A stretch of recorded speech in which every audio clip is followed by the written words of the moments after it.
जय श्री राम। हिंदुओं के लिए चैत्र मास बहुत ही पवित्र होता है। इस माह में माँ दुर्गा के साथ साथ भगवान श्री राम की पूजा आराधना की जाती है। चैत्र मास के शुक्ल पक्ष की नवमी तिथि को भगवान श्री राम का जन्मोत्सव यानी रामनवमी मनाई जाती है। इस दिन सिद्धिदात्री माता के साथ साथ भगवान श्री राम की विशेष पूजा अर्चना की जाती है। वेद पुराण के अनुसार इसी दिन भगवान श्री राम ने राजा दशरथ के घर पुत्र रूप में जन्म लिया था। भगवान राम को भगवान विष्णु का अंश माना गया है। आइए जानते हैं प्रभु श्री राम के जन्म की अद्भुत कथा। पुराणों के अनुसार अयोध्या के महाराज दशरथ ने पुत्र प्राप्ति के लिए यज्ञ रखा।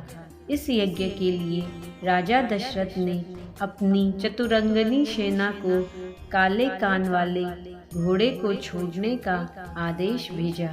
उनकी इच्छा थी कि इस महान यज्ञ में हर कोई शामिल हो, इसलिए राजा ने सभी ऋषि मुनियों व विद्वान पंडितों को आमंत्रण भेजा।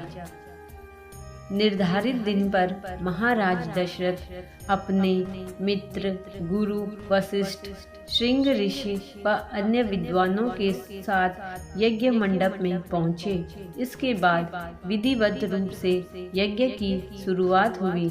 मंत्र उच्चारण और पाठ जैसे सभी विधि विधान के साथ कुछ घंटों में यज्ञ पूरा हुआ। मंत्र उच्चारण और पाठ जैसी सभी विधि विधान से यज्ञ पूरा हुआ।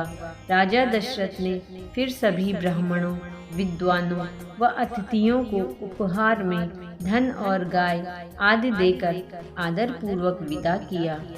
उस यज्ञ में प्रसाद के रूप में खीर बनी थी।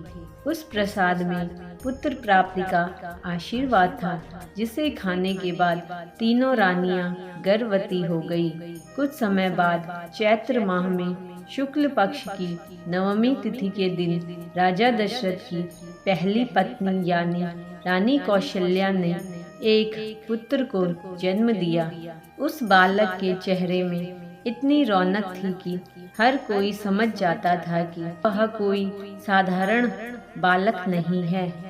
इसी तरह राजा की दूसरी रानी कैकई ने एक पुत्र को और तीसरी रानी सुमित्रा ने 2 पुत्र को शुभ नक्षत्रों में जन्म दिया।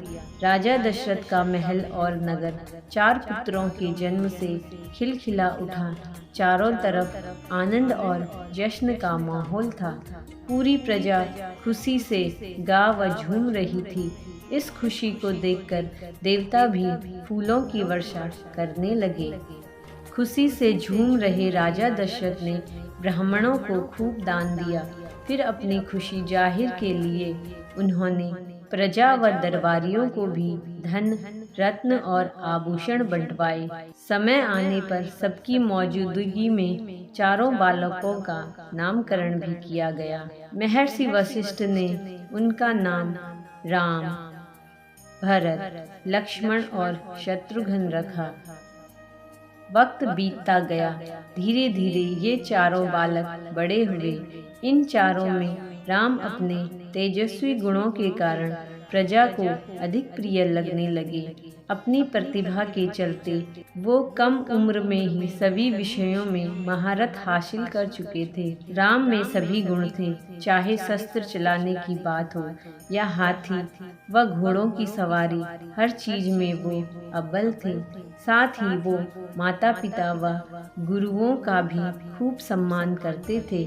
उनके गुणों के कारण बाकी के 3 भाई भरत, लक्ष्मण और शत्रुघ्न भी उनसे काफी कुछ सीखते थे।